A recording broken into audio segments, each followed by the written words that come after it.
नमस्कार दोस्तों, आप सभी का स्वागत है हमारे YouTube चैनल मान्या लाल किताब रेमेडीज में। आज मैं आपके साथ बात करने जा रहा हूं कन्या राशि के बारे में और आज का मुख्य टॉपिक होगा मई का महीना। मई 2024 का महीना कन्या राशि के जातकों के ऊपर कैसा प्रभाव लेकर आया है। ग्रहों का जो परिवर्तन होगा वो आपकी जिंदगी के ऊपर कैसा प्रभाव देगा। अगर आप व्यापार करते हैं तो स्थितियां कैसी रहेंगी, अगर आप जॉब करते हैं, नौकरी करते हैं तो वहां पर परफॉर्मेंस कैसा रहेगा, आपकी हेल्थ कैसी रहेगी, आपकी मैरिज लाइफ कैसी रहेगी, अगर आप स्टूडेंट हैं तो वहां पर कैसा परफॉर्मेंस रहेगा, अगर आप विदेश जाना चाहते हैं या विदेश में रहते हैं तो वहां पर स्थितियां जो हैं वो कैसी रहेंगी। आज हम इसी के ऊपर वीडियो लेकर आए हैं। दोस्तों, हर मास जो आपके लिए जानकारी लेकर आई जाती है उसका एक कारण है।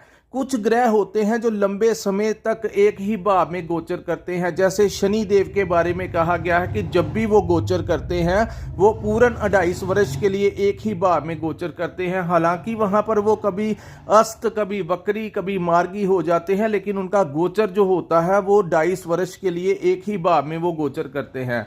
ऐसे ही राहु और केतु के बारे में कहा गया है। ये दोनों ही वक्री ग्रह हैं, राहु और केतु। सो ये उल्टा चलते हैं, लेकिन इनका गोचर भी दोस्तों 1.5 वर्ष यानी कि पूरे 18 महीनों तक ये एक ही भाव में आमने सामने गोचर करते हैं। लेकिन हर माह जो आपके लिए वीडियो लेकर आते हैं उसके पीछे कारण है कि सूर्य देव, बुध, शुक्र, मंगल ये जो होते हैं ये तकरीबन महीने के आसपास अपना भाव जो है वो गोचर कर कर दूसरे भाव में आ जाते हैं। और ये जो गोचर होता है सूर्य देव का, ये जब भी ये गोचर करके किसी भाव में जाते हैं तो ये बहुत जबरदस्त रिजल्ट देते हैं।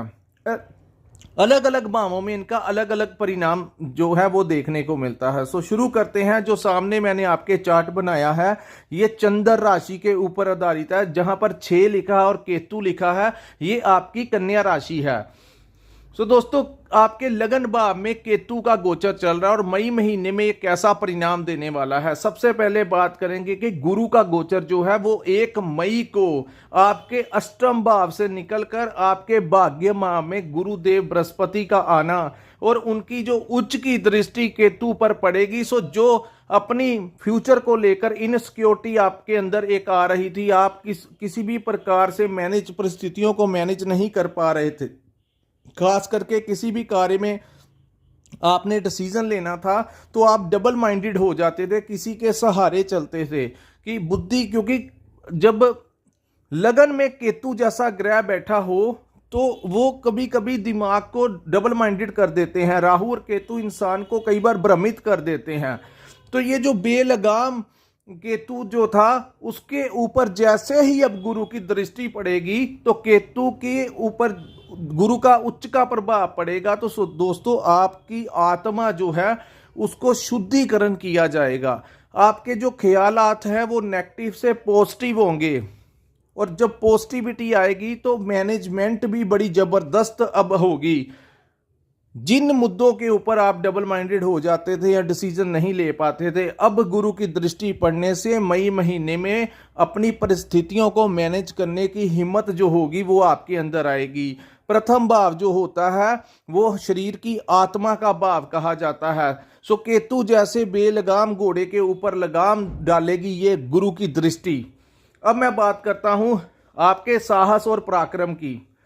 दोस्तों, साहस और पराक्रम के ऊपर भी गुरु की सबसे बड़ी दृष्टि जो होगी आपके साहस और पराक्रम भाव पे पड़ेगी। सो जिन कार्यों को लेकर आप पेंडिंग छोड़ देते थे, आपका मन नहीं करता था काम करने का, अब एक ऐसा साहस और पराक्रम आएगा कि आप अपने कार्यों को पेंडिंग नहीं छोड़ेंगे, अपने कार्यों को करने के लिए आप सक्षम हो जाएंगे। और ऐसा साहस जो होगा वो आपके अंदर एनर्जी जो है वो आपको बूस्ट करेगी। वहीं इस भाव को भाई बहनों का भाव भी कहा जाता है।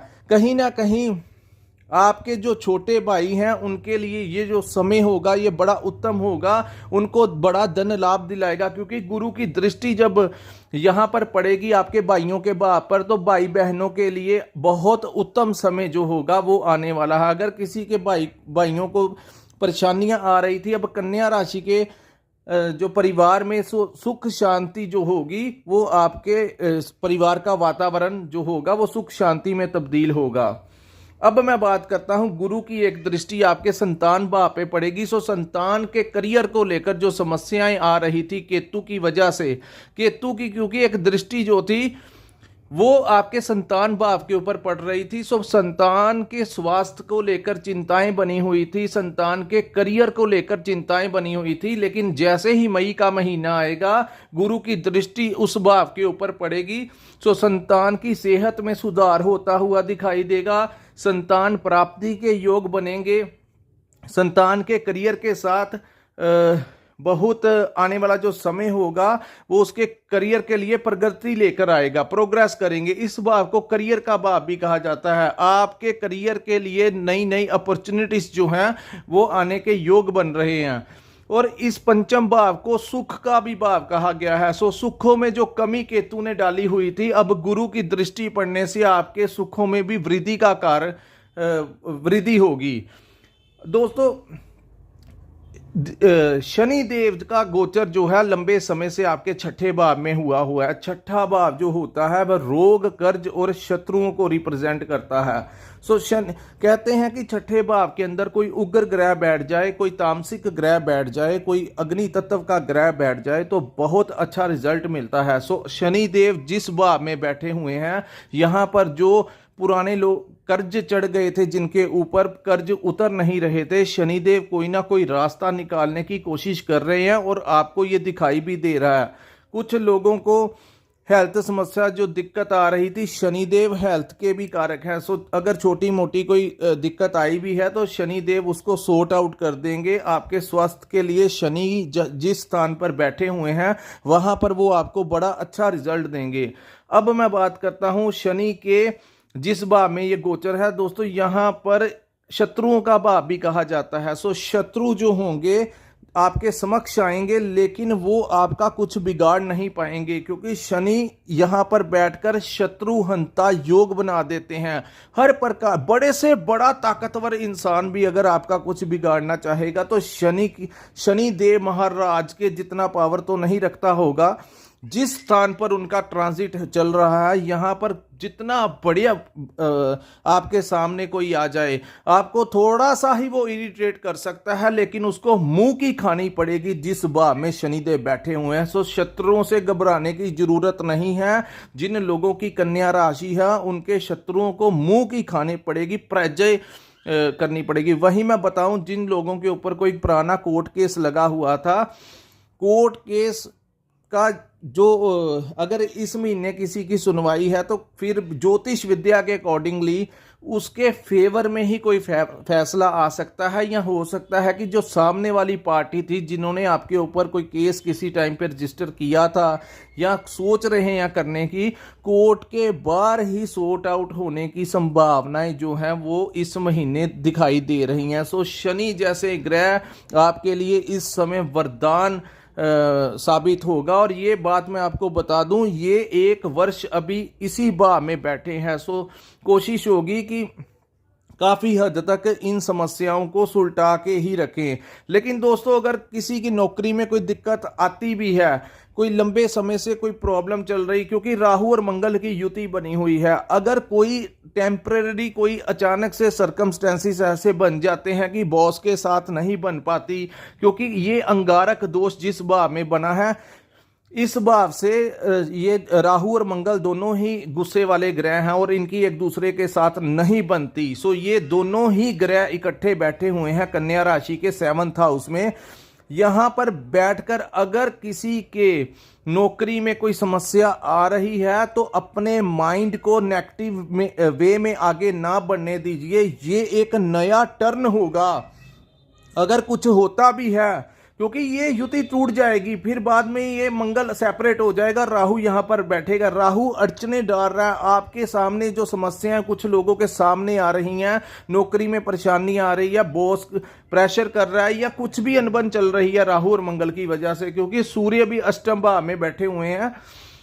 दोस्तों, यहाँ पर अगर कोई गड़बड़ होती भी है तो धैर्य रखिएगा, क्योंकि एक ऐसा टर्न लेकर आएगा समय कि जो सैलरी आज आप गेट कर रहे हैं, मैं तो वैसे रिकमेंड करूंगा कि आप कुछ मत कीजिए, लेकिन अगर कुछ सर्कमस्टेंसेस ऐसे बनते हैं तो उसको कहते हैं कि अगर हम पॉजिटिव हो जाए तो नेगेटिविटी में से भी पॉजिटिव ढूंढ लेते हैं। सो अगर ऐसे सर्कमस्टेंसेस किसी के सामने आते भी हैं, वो एक नया टर्निंग पॉइंट होगा, क्योंकि दोस्तों शनि 1 साल के लिए यहां पर बैठे हैं, उसके बाद राहु वक्री होकर छठे भाव में आ जाएंगे। सो आने वाले 3-3.5 साल आपकी ग्रोथ के हैं, ये मान के चलिए कन्या राशि के जातक।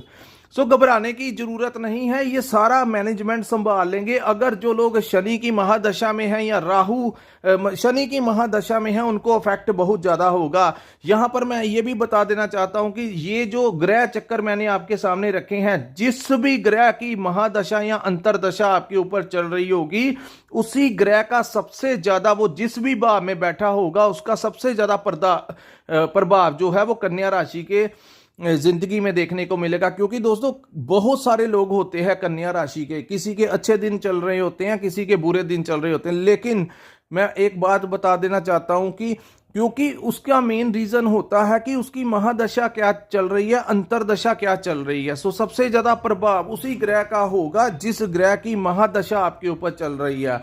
अब मैं बताऊं, आपने राहु और मंगल जिस भाव में बैठे हैं, या इसको पार्टनरशिप का भाव कहा जाता है। ये भाव जो होता है बिजनेस में व्यापारियों के लिए, जो लोग पार्टनरशिप में काम करते हैं, उनको थोड़ा सा वक्त जो है वो बड़े ध्यानपूर्वक निकालना होगा, अन्यथा ये पार्टनरशिप में अनबन लेकर आएंगे और कोई भ्रमित स्थिति में आपको डालकर आपकी पार्टनरशिप तुड़वा भी सकते हैं और आपकी आपस में लड़ाई भी करवा सकते हैं। और इसी भाव को हम अपनी शादीशुदा जिंदगी से भी देखते हैं।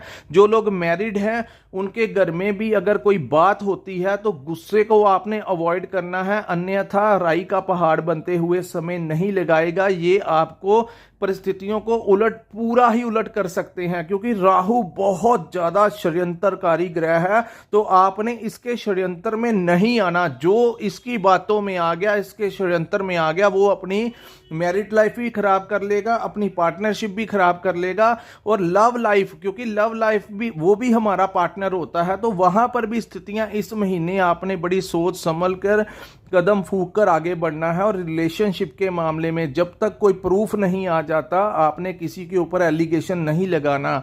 ये ना हो भ्रम की, सिर्फ अपनी नेगेटिव जो भ्रम शक की आदत जो बढ़ेगी आपके अंदर, उसी को आधार मानते हुए आप अपने पार्टनर के ऊपर, चाहे वो बिजनेस पार्टनर हो, चाहे वो लव पार्टनर हो, चाहे वो मैरिज पार्टनर हो, उसके ऊपर आपने अगर कोई एलिगेशन लगाया बिना किसी प्रूफ पे, तो आपको फिर बाद में पछताना पड़ेगा। सो जब तक सारा कुछ प्रैक्टिकली क्लियर नहीं हो जाता, आपने किसी के ऊपर एलिगेशन अपने सिर्फ डाउट के बिहाफ के ऊपर नहीं लगाना।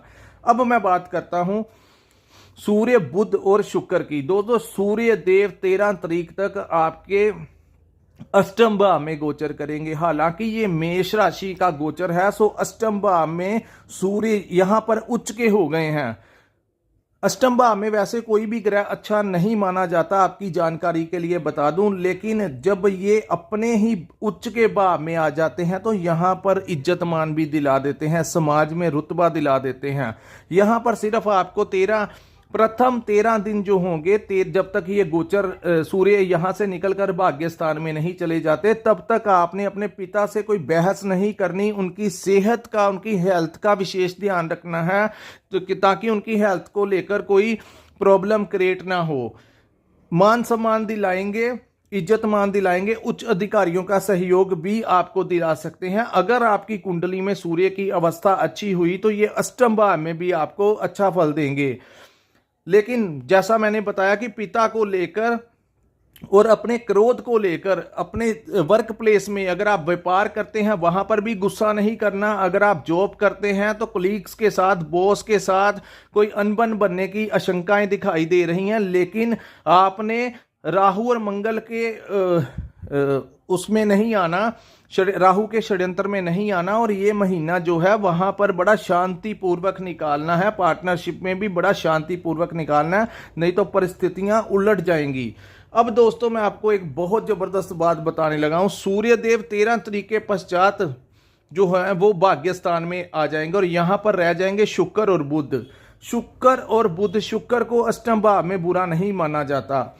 शुक्र और बुध यहां पर बैठकर बुध आदित्य योग का निर्माण करेंगे। सडनली कोई बेनिफिट आपको मिल सकता है, लेकिन व्यापार के हालात जो होंगे वो मिले जुले रहेंगे, क्योंकि लगन भाव का मालिक अष्टम भाव में गोचर करेगा। हालांकि इसकी पूरी पावर शुक्र के साथ बढ़ जाएगी।